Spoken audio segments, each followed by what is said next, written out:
the Oyster Stew podcast. I'm Libby Hall, Director of Communications for Oyster Consulting. Regulatory and economic factors are impacting many firms' profitability. Join us today as our experts discuss how some firms are grappling with the decision to retain their FINRA registration or to outsource some of the supporting roles. Let's get started.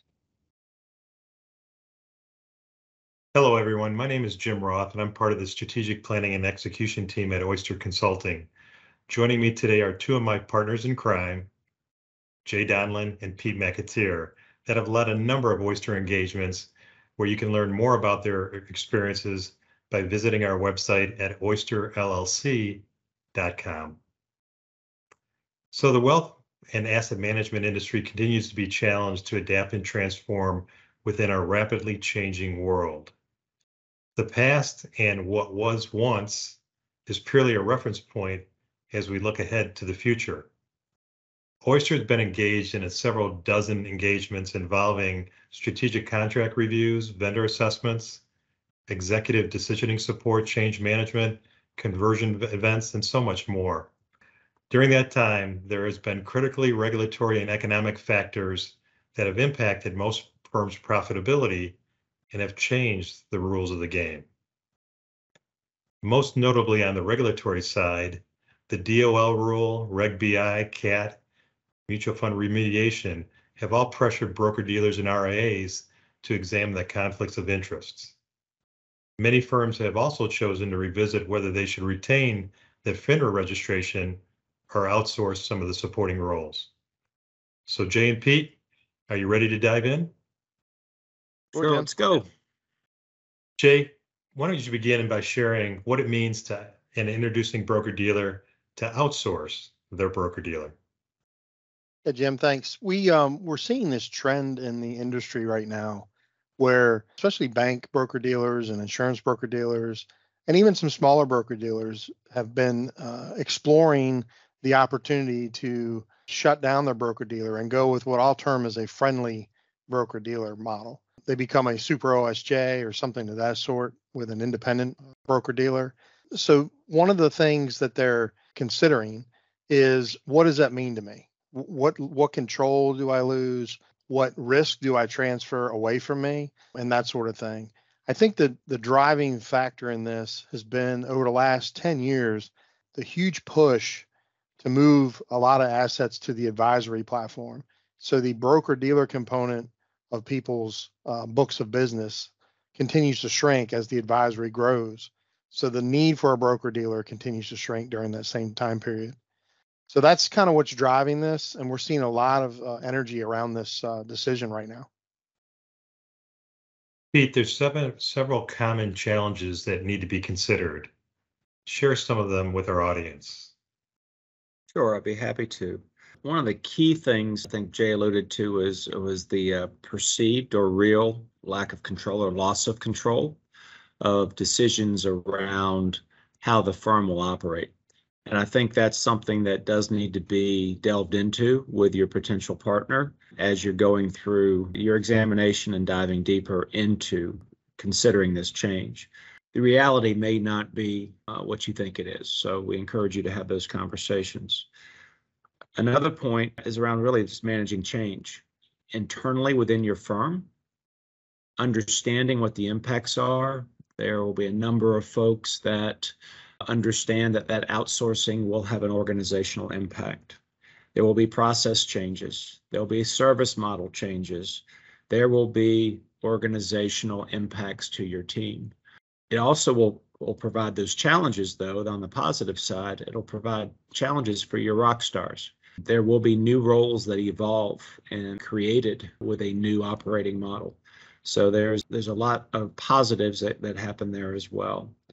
As far as managing change, having a solid communication plan in place is going to be important. The internal, as I alluded to a few moments ago, you really do need to keep your key stakeholders engaged as the decisioning process is going on. From an external perspective, as you notify your clients and your advisors, you want to make sure that everybody stays engaged and understands what the overall impacts would be and what the timing of the change would be, as with any conversion or business transformation. There's also some concerns around retention and attrition. Keeping your folks engaged and aligned with the changes, and keeping your day-to-day operations flowing throughout the transformation. And as with any change, attrition, it can be an impact, but we haven't really seen a lot of that over the past several years as we've managed several of these transitions. The relationship and model changes, dealing with a new partner. You need to manage this relationship a little bit more closely, because you are outsourcing so much of what you've done historically to date. Establishing solid SLAs and metrics to be able to manage and govern your relationship, being able to raise issues and run them to ground, and to pose enhancement requests, and to get the work done between the two new partners. The new process handoffs and visibility around those process handoffs are super, super important, and understanding how that change is going to evolve. And then, again, as I alluded to a few moments ago, that service model will change, and there's great opportunities there and great synergies as you hone that process and hand off and manage that service model with your new partner. That allows you to refocus your efforts on what you do best, and that's providing advice to your clients. Jay, anything else you want to add? Yeah, Jim. One thing that we're seeing a lot of too are organizations that are deciding to look in this realm of possibilities due to the tech stack that they currently are utilizing, either through their own firm or through their clearing firm. And what we're finding is the velocity of tech change continues to increase in the industry, and these organizations are seeing that it may be more beneficial for them to leverage somebody else's tech stack. And there are these organizations that are I'll call them non-clearing firms, non-traditional clearing firms, that have built out some pretty impressive technology stacks in order to support the wealth management business.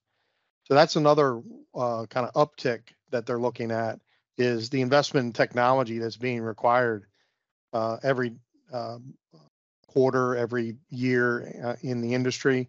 They would no longer have to do the majority of that. They may still have to do some ancillary things internally, but in order to keep up with the Joneses, so to speak, they're looking to these other organizations that have successfully built out these tech solutions. Gentlemen, there's also opportunities to be considered and embraced as well. Highlight a few of those. Okay, I'll take the first stab at that. I mentioned a few of these earlier. There's opportunities for some of your rock stars, for some of your folks to evolve into new roles and to take on more responsibility to help manage the relationship with this new partner. That's a huge opportunity. One of the greatest opportunities, what really comes with any of these business transformations as you're converting your data, your books and records, is indeed that data cleanup. There are a lot of folks that say, how can you say that's an opportunity? But to kind of clean house and to make that change and to get the data up to speed and to update your books and records really is a good feeling. And there is a tremendous opportunity to get your data straight, selling agreements, all that good stuff, getting things aligned and clean. Yeah, Jim, something else that these organizations, I'll call them the friendly BDs, or these non-clearing firms that are offering this type of model, they'll help you grow. They will fund a lot of the recruiting efforts. They'll even do the recruiting efforts. They have whole teams of recruiters, either external or internal, that they have in the organization or affiliated with the organization, that they can leverage to help you grow your firm. And they're more than happy to. If you grow, it benefits them. So it's a huge benefit for firms that may be struggling to fuel their growth, is to partner with one of these organizations to get that assistance. We realize these strategic decisions are not easy to make, although it's easy to be enticed by the economics. Pete, what advice can you share to help the leadership teams who are considering these alternatives? Well, I think first and foremost, transparency within the executive leadership team and all the key stakeholders across the firm need to be engaged early on in the process. No one likes surprises. And I often use the adage, change management 101 is people don't eat what they don't grow. There's a huge opportunity to encourage each and every one of your leaders to be involved in the key requirements, identifying what challenges you're currently having, raising those issues and concerns up front, so that any of those perceptions around the change and the potential change coming towards the firm are being addressed early and often, and ensuring that everybody has that opportunity to work through those, to mitigate some of those concerns, and to manage those together. Once the executive team gets closer and closer to the negotiation point where they are actually working through some of those details, it is vitally important that everyone's input is brought to the table and considered as you work through those final negotiating points. Jay, any further advice? Sure, Jim. You got to know who you are and where you want to go and who you want to be as a firm. And so one of the things that you need to be cautioned about is the biggest check isn't always the right fit. There's a lot of culture issues, that sort of thing, that we have run into with firms that we have counseled through this process. And frankly, several firms that we've worked with didn't take the biggest check. They didn't take the most lucrative deal because of these non-financial kind of items. And even though our business is built around money, it isn't always about the money. So external forces like market volatility, technology acceleration, and the new regulatory requirements are shaping the future of our industry, requiring organizations to adapt. The pace of change isn't likely to slow down, and there's no way of knowing what's around the corner. What we do know is organizations with the foundation of agility, resiliency, and simplified processes like Pete McAteer mentioned are often better set up for success, no matter what comes its way. A refreshed strategy and a current state assessment can take any organization a long way. On behalf of my Oyster partners, thank you for the time you've extended to us during this podcast, as we always welcome your feedback and suggestions at oysterllc.com. Thanks everyone for listening. If you'd like to learn more about our experts and how Oyster can help your firm, visit our website at oysterllc.com. And if you like what you heard today, follow us on whatever platform you listen to and give us a review. Reviews make it easier for people to find us. Have a great day.